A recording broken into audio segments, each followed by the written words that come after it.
Every story has a version you've heard and a version you haven't. The facts are there, but facts don't always explain behavior. And behavior is where the truth starts to surface. We don't rush to conclusions. We don't chase noise. We look closer. We ask harder questions. Because sometimes what's missing matters more than what's known. This is Shenanigans, criminal conversations, where facts guide discussion and perspective changes everything. All right. Good evening, everyone, and welcome back to Shenanigans, Criminal Conversations. My name is Tara, and joining me tonight is my co-host, Carrie. Hello, Carrie. Hello. How's everybody doing? Well, hopefully the chat will tell us, and we thank you all for being here tonight. You'll see me and Carrie go back and forth between some screens because we're operating multiple screens to do this. So let's kind of get right down to it. So over the past couple of weeks, Carrie and I have received hundreds of messages from people wanting to know what happened to Troy Devine. We've received a lot of information from many different sources, and we've got a lot of questions that go along with that. Unfortunately, we've got a lot of rumors too. So tonight we are going to slow everything down. We are going to walk through this case step by step. And, our goal isn't, we're not here to speculate, and our goal isn't to explain. Our goal isn't even to solve this case. That's not what we do. What we're going to do is we're going to separate confirmed facts from reported information, discuss what investigators have publicly released, and then talk about what remains unanswered. So this is still an active investigation. This is a homicide investigation. And because of that, there are things that investigators have not released and won't release just yet. So Carrie and I have experience in this area, so we can help you with those processes that investigators are going with. So rather than filling those gaps with assumptions, we're going to tell you exactly what we know based on our experience, what's been reported, and then we're going to put out there what we don't know yet. And that means there's going to be questions that can't be answered. So Carrie, as always, I'm glad you're here tonight. If it wasn't for you, we wouldn't be here. Yeah, thanks, Tara. And thank you to everyone who's chosen to spend a part of your evening with Tara and I. Before we begin, I want to make one promise to everyone watching. If you followed our work for any length of time, you know we take accuracy very seriously, and tonight is no different. Some of what we're going to discuss comes directly from statements made by investigators and other official sources, and then some comes from information we've received from multiple independent sources that has been consistent across those sources, but has not been publicly confirmed. So when that's the case, we're going to tell you exactly that. If something is just a rumor circulating on social media that we can't support with credible information, we're not going to repeat it as a fact. We know many of you are looking for answers, and we are too. But our responsibility is to present the information honestly and fairly, and not simply just repeat everything that's being said online. Agreed. So, as of tonight, what we do know, there's no arrests so far. Investigators have not publicly identified any suspects at all. So with that being said, because there's nobody that's been publicly identified, tonight's broadcast, we're going to stick to just one name that we know is absolutely involved, and that is Troy Devine. There are other names out there. We are aware of those other names. So in the chat, please be careful because we don't know everything. There's a lot of speculation and there's some specific names that are out there, but we want you all to be very careful and take responsibility for what you say because you'll be held accountable for it potentially later on. So, and let's be fair. It's not because we're not curious about the case. We're just trying to protect the case. We've done this before, Carrie and I have, and the wisest decision is to stick to the folks that have been publicly identified. So for the Yeah. fairness of everybody involved, including the investigators, especially the case, we're only sticking to Troy's name tonight. So if we don't mention the names that you were looking for tonight, please know we know who those names are. We have done extensive digging and research, background checks on those folks. So we are aware we're just going to play it safe tonight, but we're still going to put the facts out there. Yeah, exactly, Tara. So, like Tara said, we know many of you have seen names being shared online. We've seen those same posts, obviously. But tonight isn't about repeating social media. Like I said before, it's about Troy. It's about understanding the investigation. And hopefully by the end of the night, everyone watching will have a much clearer understanding of where this case stands today. Agreed. Very much so. And so before we ever talk about June 4th, before we talk about timelines, before we talk about investigations, I think it's important to remember who Troy was. Sometimes when a case begins receiving public attention, the victim becomes almost second rate to the investigation. But Troy wasn't just a victim. He was 28 years old. He was from St. John, Kansas. He had family who loved him, friends who dearly cared about him, co-workers who worked alongside him every single day. And like so many people in the construction industry, he traveled from home for work. And from everything we've been able to confirm, Troy had only been in the Medford area for a relatively short time, about 2 weeks actually. He was working for Dig Right Hydro Excavation on a project in the area. He likely expected this to be another temporary work assignment. We're not sure. But instead, his life ended in a tragedy that's now being investigated as a homicide. And that's why we're here tonight. Not because we enjoy talking about cases like this, but because Troy deserves to be remembered as a person and not just a headline. Yeah, and I think that's really important, Carrie. When we first started looking into this case, one of the things that stood out to us both was how quickly the focus shifted to rumors instead of Troy himself. And so tonight we want to change that. We want to put the focus back on Troy. And so before we begin walking through the timeline that led up to his unfortunate passing, we first need to talk about where all of this happened, because understanding the community where Troy was working, that helps to explain why this case has such an impact. And so before we jump into Troy's final day, I think we're going to go back through and talk about Medford.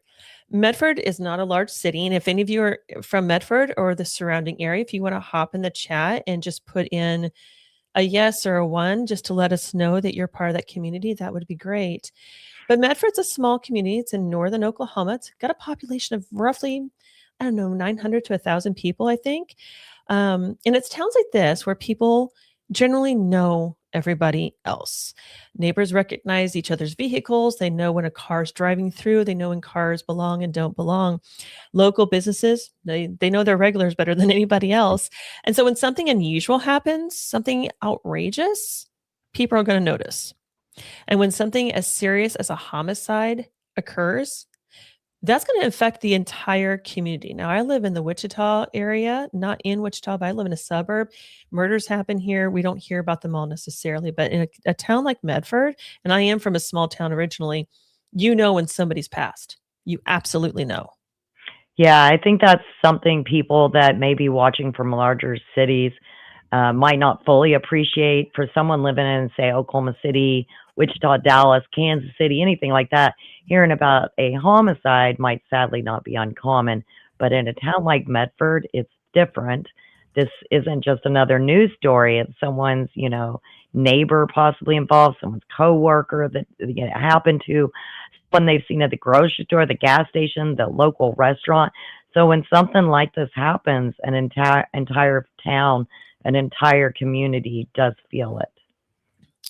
Yeah, that's exactly right. And I would say the same thing from the small town that I come from. And I think that's the one reason this case has generated so much conversation. People want answers. People want to understand what happened, and that's completely understandable. I would want the same thing. I live in a town of 26,000. I would want the same thing in my small town because I know my neighbors. But it's also important to remember that investigators, they don't work on the public's timeline. They work on evidence, they work on processes, and sometimes that means information comes out slowly. Um, that can mean that weeks and maybe even months can pass before charges are filed or before information comes to light or before the story comes out. So that's frustrating. It is super frustrating.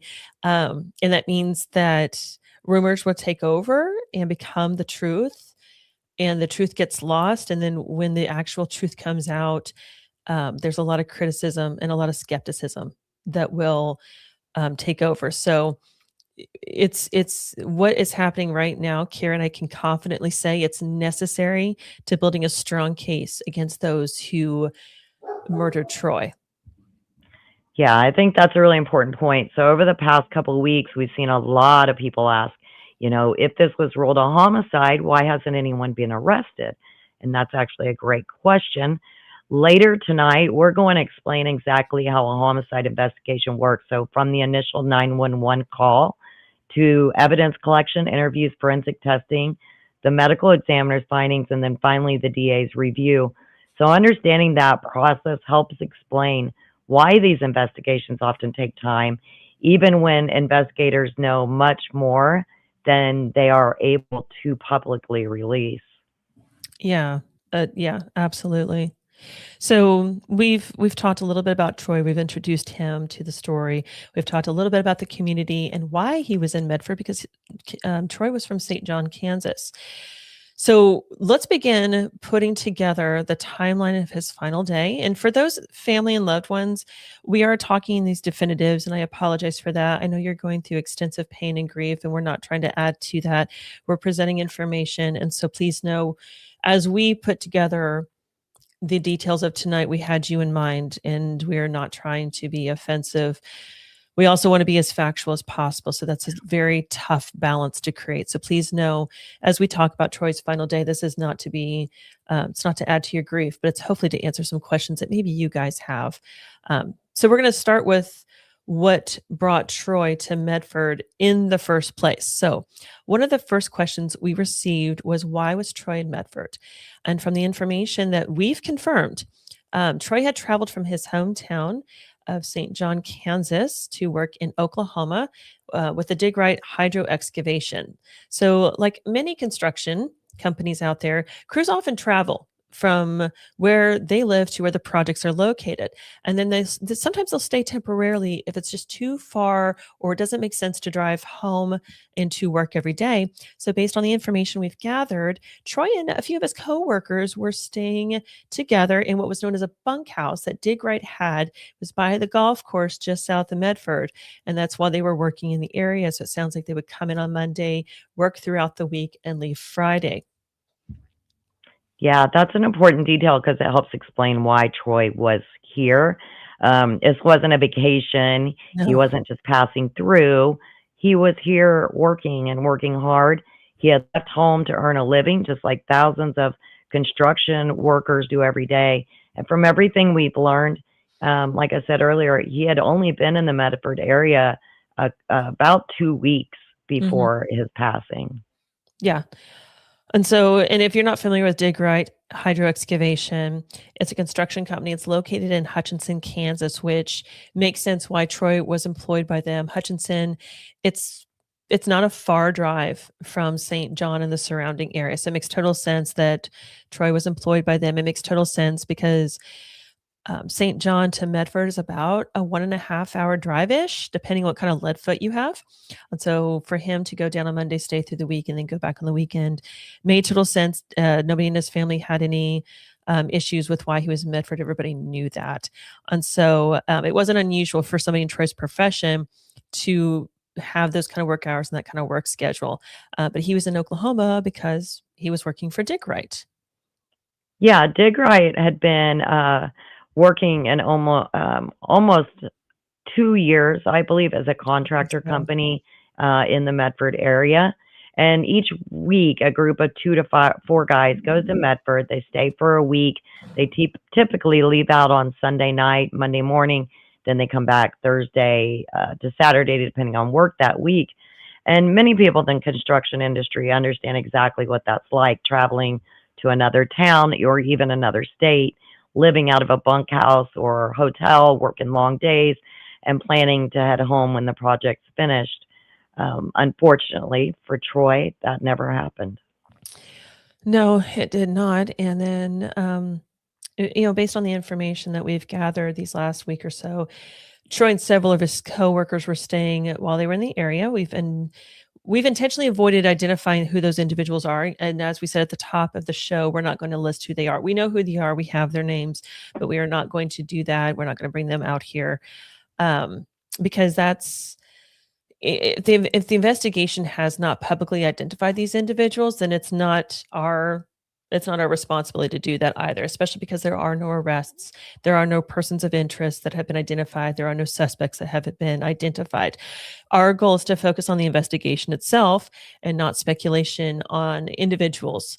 So just know we have that information about who was there working and what they were doing there. We're just not going to release those names tonight. Right, exactly. Yeah, one thing you'll notice throughout tonight's discussions, we're going to stay focused on what helps us understand the timeline. If a detail moves the investigation forward or helps explain what happened, then we'll discuss it. If it's simply a rumor or unnecessary speculation, we're going to leave it out. That approach we feel is not only fair, but it also keeps the focus where it belongs, and that's on Troy and on finding the truth. Yeah, absolutely agree. So as we continue building this timeline, there's two important things to remember, right? First, this remains an active homicide investigation. And second, there are still pieces of the timeline that investigators have not publicly released. As we move through the next section of the show, we'll clearly tell you where the detail is. We're going to tell you what's been confirmed by investigators, what's been publicly reported, or information we've received from multiple independent sources, but may not have been officially confirmed yet. So we think it's important for everyone watching to understand that distinction. We have verified information and we have unverified information. And if as you are listening to this information and you can verify it, please feel free to contact me or Carrie through Facebook or through shenaniganstalks@gmail.com. And then we can start verifying more than what we have. Yeah. I think that that's one of the biggest reasons people have been confused. When information starts spreading on social media, it is so easy for rumors and facts to become mixed together, and it happens with every single case. But tonight, we want to slow things down. We're going to separate those categories so that everyone understands exactly where each piece of information comes from. Because at the end of the day, we all want the same thing. I truly believe that. We all want the truth. Absolutely. I think so too. I lost my place. Hold on a second. I was following our notes and now I'm lost. Give me a second. That's so professional. Oh, goodness sakes. I was trying to adjust my screen and You're okay. I was like, oh, this is fine. It's no big deal. Okay, so let's put together the timeline of Troy's final known day. So, as we do, we'll tell you whether each part of the timeline comes from publicly confirmed information or information that's been reported consistently to us by multiple independent sources, or whether it's still an unanswered question. Now, let me define what multiple independent sources means. If we are reporting something that's been consistently reported, that means we had multiple individuals who were not seemingly connected. They didn't seem to have any benefit to coming together. It's not like they became a little group and said, hey, let's contact Tara and Carrie. Let's get this information, but let's do it independently of one another so it looks legit. It's so that's not what's happening here. When Carrie and I get information, we ask them, how did you come by this information? How confident are you? Is this firsthand, secondhand, third, or beyond? And so we make sure we identify that for you guys as we go throughout the show. Yeah, that's really important because not every part of this timeline carries the same level of confirmation. So throughout tonight, you'll see those symbols that are in the upper right-hand corner of the slides. So green is confirmed information. Yellow is information that's been reported consistently from multiple sources, but not officially confirmed. And then the blue represents questions investigators have not publicly answered. Yeah, exactly. And so We're going to begin walking through what we know about Wednesday, June 4th. And so, as we've mentioned throughout tonight, not every part of this timeline carries the same level of confirmation. Some information's been confirmed through official sources. Some it's been reported by multiple individuals to us on a consistent basis. And then some's not being publicly confirmed by investigators at all. And there's still questions investigators probably haven't answered publicly. So we're going to tell you what category that goes into, Carrie's already told you that. So we are going to start with what appears to be the least part of the day. And based on everything we've gathered, Troy worked his normal shift with Digrite Hydro Excavation. At this point, we have no information suggesting any unusual happened during the day. So like any other day, it appears to have ended with coworkers finishing together. Yeah, after work, we began moving into the reported portion of the timeline. And according to information we've received by multiple independent sources, Troy and several coworkers went out to eat together that evening. At this time, we're not independently confirming the exact restaurant or its location, so we are intentionally not identifying it tonight. Yes. So later that evening, we've got the same sources reporting that the group also spent time at a bar. Again, we've not independently confirmed the specific location. So rather than speculate, because it's small town communities, we'll simply tell you that multiple sources consistently describe the group going from dinner to a bar before the evening continued. Yeah. And then the next reported event is where the investigation becomes much more significant. So according to multiple independent sources we spoke with, the group later went to a residence that was located outside the Medford area. And it is at that residence where an altercation or altercations are reported to have occurred.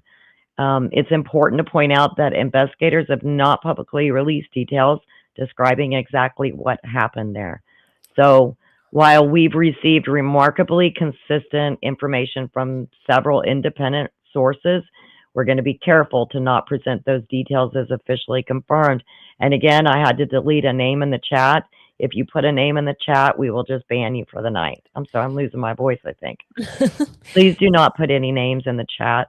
And so we've got a mod in the chat, Kansas Gal 67. You just heard Carrie. Any names that are mentioned in the chat, go ahead and delete those comments. I'm sorry, guys. I know that you're from the area. You are way more familiar with individuals out there than what Carrie and I are. And actually, Carrie's from the area too. But to be protective of everybody's, we just want to protect folks. And if you are familiar with Oklahoma law, and I've had several people come to me about this, slander versus rumor. Anybody who mentions anything and it end up not being true is up for a lawsuit by the individuals who were named. So yes, so please just be careful. Yeah. So until things come out, and I can say that those things are going to come out soon enough, please just keep it the family name. Howard, you can hint around to it all you want, but please do not mention the name specifically yet. We all know who we think it is, but we're not there yet until OSBI puts it out there. Let's wait. Carrie and I have done this before. Wait for them. And it was the same situation. Everybody knew who it was. And those are the people that went and they were arrested. But let's just wait. Otherwise, you won't be able to participate in the chat. So thank you, Kansas Gal, for staying on top of that. And so Carrie, circling back to the residents and the altercation, and I think that was a good place to kind of take a pause for a moment outside the pause we just took. When people hear the word altercation, they often picture one single event, right? But the truth is, we don't know yet the sequence of events that occurred inside that residence. And I know people are thinking it wasn't a residence, it was a barn. It's on private property, bottom line. And so that's one of the questions we know that investigators have been working to figure out what happened at the residence that evening before the 911 call where Troy was discovered by first responders. Exactly. And that's where the timeline starts beginning to separate into two different categories. There are things we believe likely occurred based on the consistency of the information we received.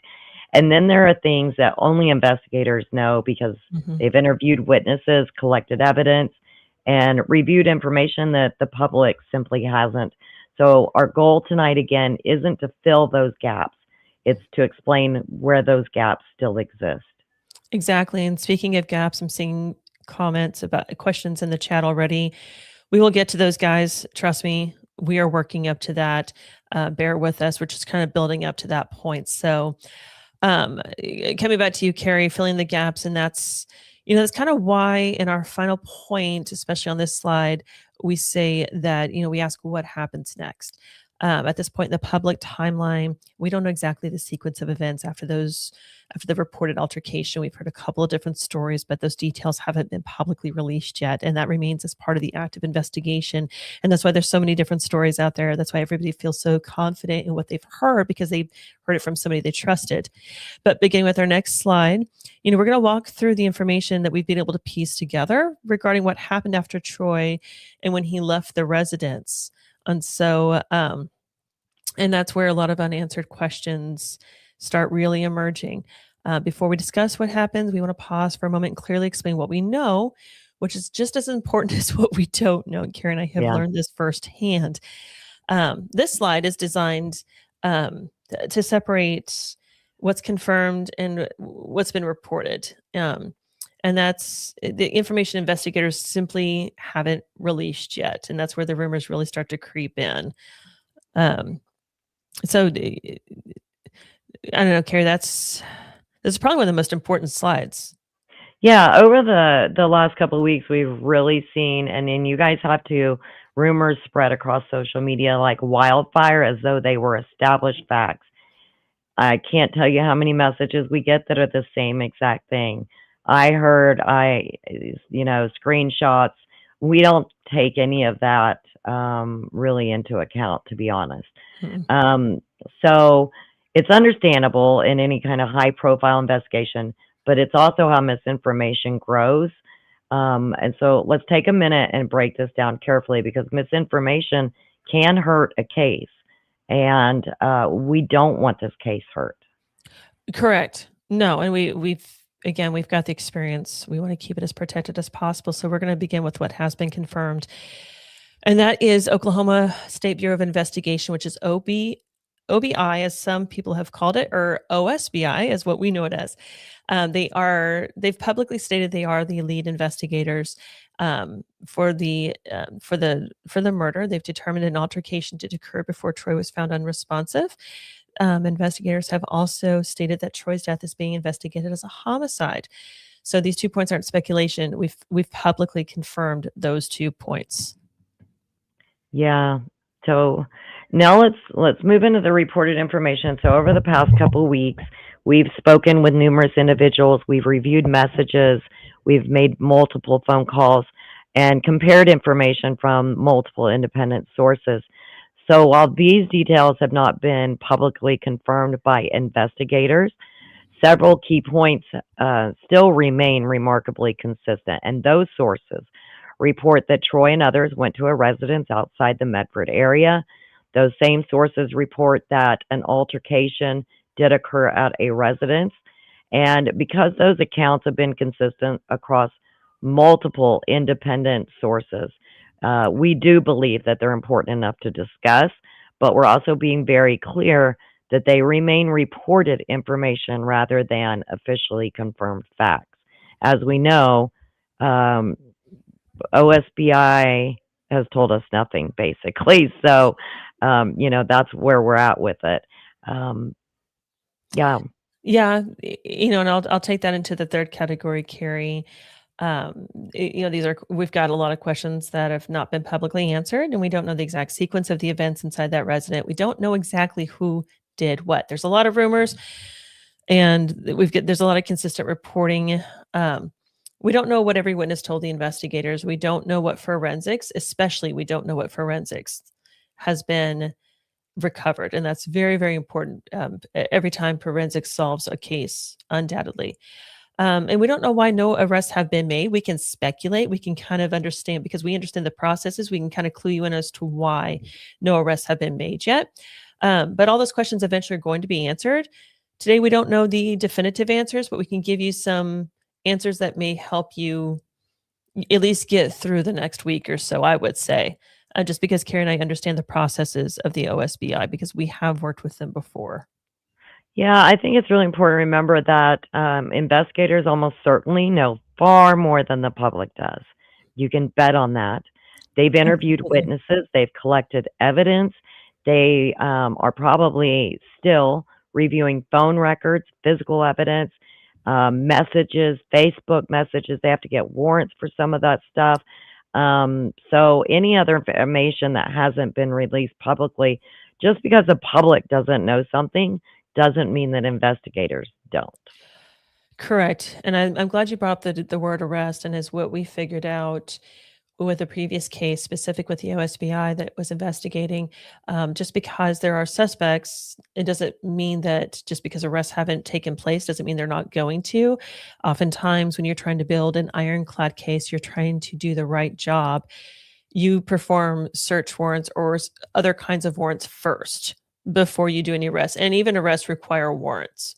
So for this case, there will be arrest warrants that are made. It's not like somebody gets some information, OSBI is not going to get information, walk up to somebody and say, we're arresting you because we heard. They have to have evidence to arrest. That evidence has to go before a judge, and the judge says, okay, go arrest them. Here's your piece of paper to go arrest somebody. So that's how it's going to work. So that does take time.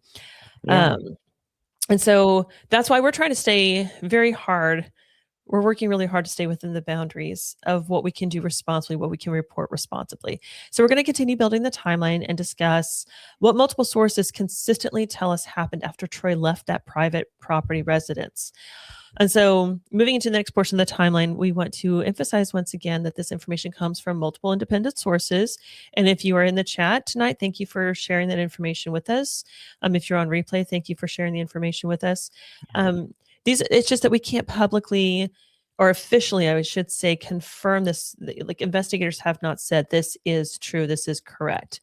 But we're sharing it because we've received so many people have said the same thing over and over again, or we've received enough stories, the picture came together, and it has helped to answer the questions that we've repeatedly received from the public. Yeah, one of the biggest rumors I think that I've seen online is that Troy was somehow abandoned near the golf course. Based on everything we've been able to learn, we have not found information supporting that claim. Instead, multiple independent sources consistently have reported to us that Troy left the residence. He was driven back to the crew lodging by a coworker and friend. That's a significant distinction because it changes how many people have understood the timeline. It really changes it when you think of a friend drove him off or back to their lodging, rather than the rumors you've seen where he was just dumped at a golf course parking lot, right? Yeah. So, I mean, that's how rumors affect things. Yes, agreed. I know another question that we've received repeatedly, and I've seen it in the chat multiple times already tonight, is who called 911? And this was a question that I brought to Carrie right away because I received a portion of the 911 dispatch portion where dispatch is contacting saying we have this situation, go to it. And I found that interesting because in that little bit, it was about 16 seconds worth of information. It was the name or the age of the person was identified, which is interesting to me because that means somebody had to know the age to report Hmm. it to 911. And so I will tell you this evening, we can confirm we do know who made the 911 call. We will not release that name. We do know it was the same coworker and friend that found Troy unresponsive. So we do know the name of the person who called 911. We do know we have the 911 call. I'll just put that out there. And we are going to play that here in just a We little are going to, bit. yes, we will be sharing that. Now, we have edited it so that the Hmm. name of the person is not included in the call again Yes. until authorities put those names out there. We're not doing their job for them. We have to respect the process. We have to respect the case. And Karen and I have learned how even little bits of information, we are still managing another case in the panhandle, and little bits of information can screw up an entire case very Oh, yeah. drastically. So yes, the 911 call is an individual who is a friend and coworker. That's the same one who found Troy unresponsive. Yeah. We've also consistently been told that this same individual began CPR and continued those efforts until emergency responders arrived. That is accurate. Yeah. And you will hear that in the 911 call that we play. That's an important detail because it does directly address one of the most common misconceptions we've seen discussed online. The friend did, in fact, give him CPR not once, not twice. It was 3 or 4 times. At the direction of Yes, 911. of the dispatcher. He was given explicit instructions on how to Yeah. perform CPR. So we have that answer, but unfortunately, we still have other important questions we don't have answers to. One of which being what happened to Troy arriving back at the bunkhouse? How much time passed between the private property residence and the 911 call? We know the 911 call was made at 12:54 in the morning of June 5th. We have that information. And we know first responders got there within, I don't know, 10-ish minutes or so. We don't know what others observed, right? We haven't talked to the witnesses. Those are questions that investigators have likely, I'm like saying likely, I'm confident they've worked to answer through witness interviews, through evidence collection, but because it's case sensitive right now and it's an active investigation and they're trying to make sure that accountability is and justice is served, they're not going to put that out there yet. They need the DA to get involved first before they can publicly release a whole lot. Yeah, and I want to address this question real quick. Misha said, so when he left the party, he was okay. We don't know that information. We don't know. We don't know because the altercation. You can listen to the 911 call and you can come to your own conclusions, but we truly just don't know that information. Yeah, exactly. I think there was, I think, I don't know, I think, Carrie, would you say the investigation, we're kind of entering a point that the public just can't see, which is why there's so much, so many questions. And so there's uncomfortable for the public in general. Yeah, from the moment that 911 calls made, the focus shifts from, you know, what friends and coworkers experienced to what first responders, investigators, and forensic experts documented. So before we go further, Tara, it's probably a good time to go ahead and play that call before we move on. Yep, I would agree. If you want to give a just a gentle reminder that, you know, it could be very upsetting for some to hear. Yeah. For family and friends out there of Troy and those who are a little squeamish to calls like this, you don't hear anything graphic, but if you are in an emotional state and you're still grieving, this could be very difficult to listen to. Carrie and I both listened to it several times today. And you don't hear any panic. You have to understand that sometimes when people are in extreme situations, sometimes they shut their emotions down so they can focus and do the right thing. So the way you hear the caller, I don't want for anybody to take that into consideration. The focus of this is the exchange of information at this what point was going on at that time. Yeah. This is confirmed information you're going to hear firsthand here. Okay, let me share that screen real quick. This is about 7.5 minutes long, I believe. I think so.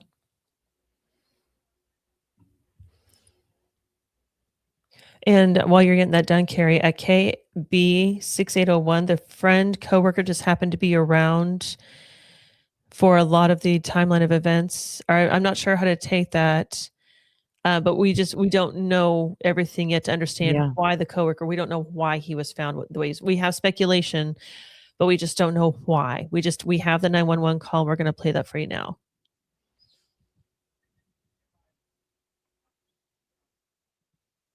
Is it playing, Carrie? I don't hear it. 911, where's the emergency? Can you hear it now? Straight across the street from the Medford golf course. Okay. Well, what's going on there? A guy's intoxicated and has stopped breathing and has blood coming out of his nose. He's got blood coming out of his nose. Did he fall? Yep. I have no idea. It looks something. I mean, I'm guessing so. You said he passed out? Yeah, he is unconscious. Okay. How old would you say he is about? I think roughly 28. Okay, and do you know who he is? Yeah. What's his name? First name is Troy. Last name is Devine. I don't know how you spell his last name. And what is your name?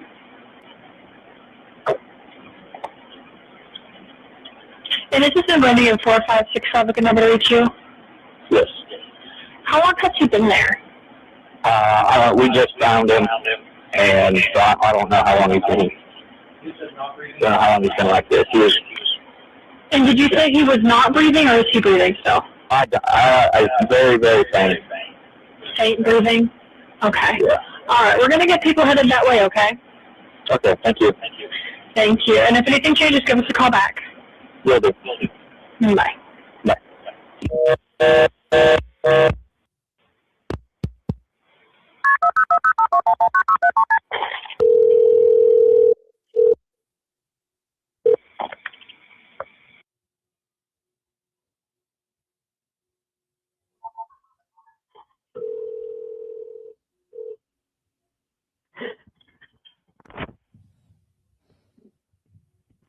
Okay, so that was the first call. There is a second one to this. What I did find interesting in the first call is he says he found him. Now, we don't know what that means, but that is what is said, that he found him, but he did know who he was and his age, and didn't offer much more information. So let's listen to the second call because he does call 911 back.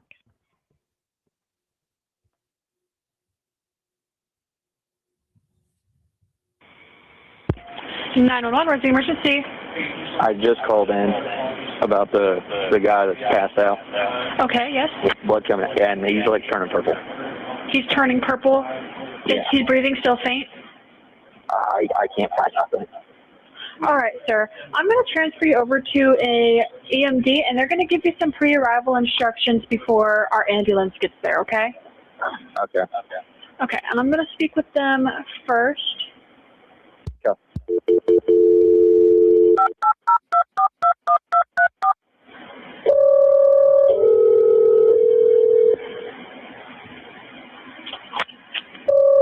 Mercy Regional, what's the address of the emergency? This is Wood County Dispatch. Do you have any available EMDs at this time? Yes. Okay. We have a unconscious male with shallow breathing. He is turning purple at this time, and the caller is on scene with him now. Go ahead, sir. Okay. Yep.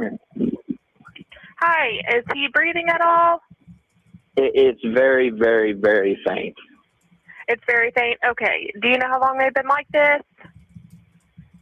I don't know. Okay. Are you trained in first aid or CPR? No, ma'am. Are you He's turning willing real to? purple. Are you willing to do CPR with me? I can. Okay. Is the person laying flat on the ground, or are they? They're laying on their kind of side. Okay. Can you put them on their back? And are they on the ground? Yeah, he's on the ground. He got shit coming out of his ear. Okay. Do you know if he got hit with anything, like on his head or anything? I mean, his face is fucked up. I don't know. You don't know if there was. I don't know if he hit his face on the ground or what happened here. Okay. When you have him moved and laying flat on the ground, I will instruct you what to do from there. Oh, fuck. Oh, fuck me. He's purple. Okay, what do I... Let me grab... He's nasty as shit.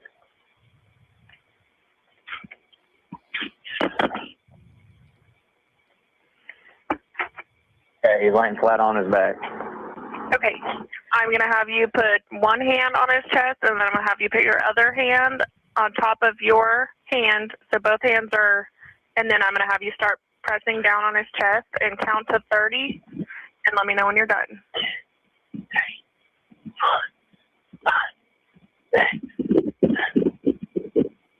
Done. Okay.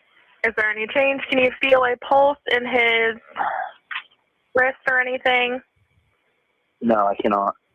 Okay. I'm going to have you do another round of 30.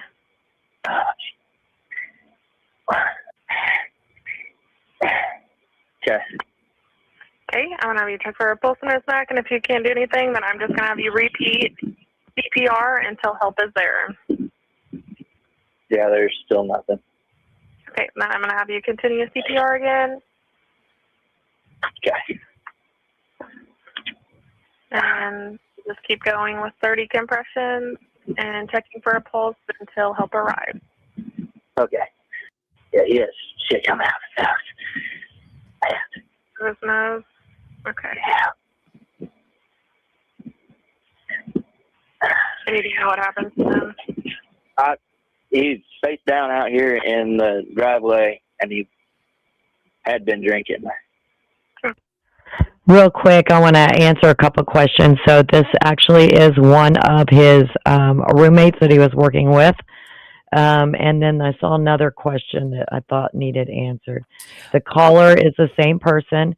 The fast 30, that is because I took out all of the empty space in the video, or we'd have 20, 25 minutes worth. So I just took out the empty space. Do you see anything else, Tara? Yeah, I am going to comment that not everybody handles high intense, high impact situations the same way. Carrie and I were just talking about this before. If I was making a 911 call in a panic state, because I'm going to use Carrie as an example. Carrie's a dear friend of mine. I would do anything for her, but if she's in need of 911, I'm not going to freak out.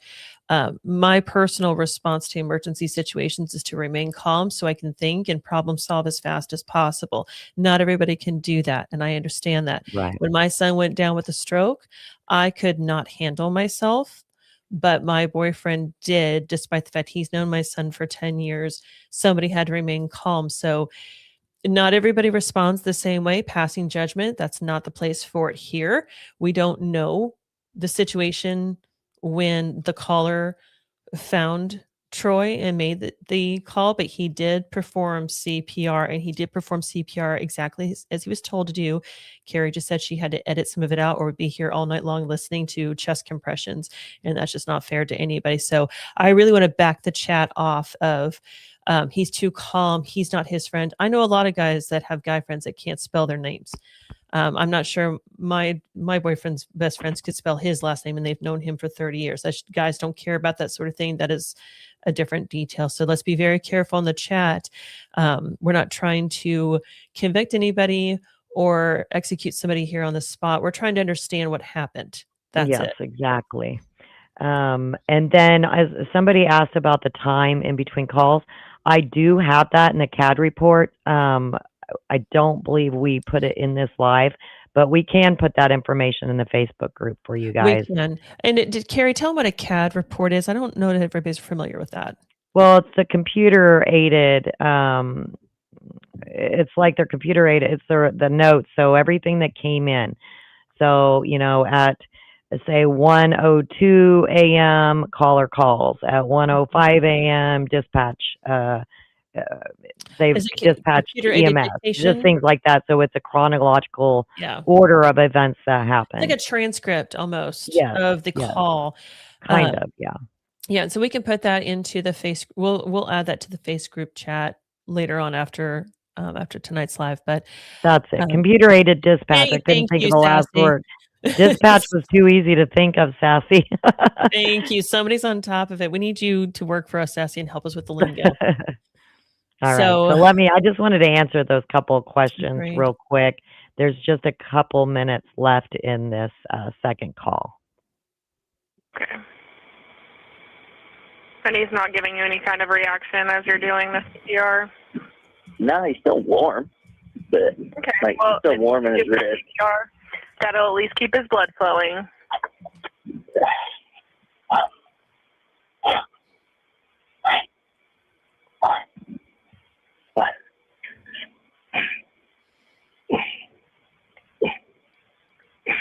I don't know how these EMTs do this. What's hard over time? And where are you located at?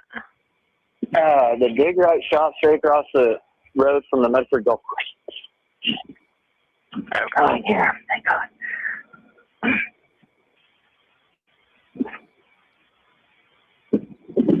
Once you're done with that round, you can check for a pulse again. I just started here. Okay.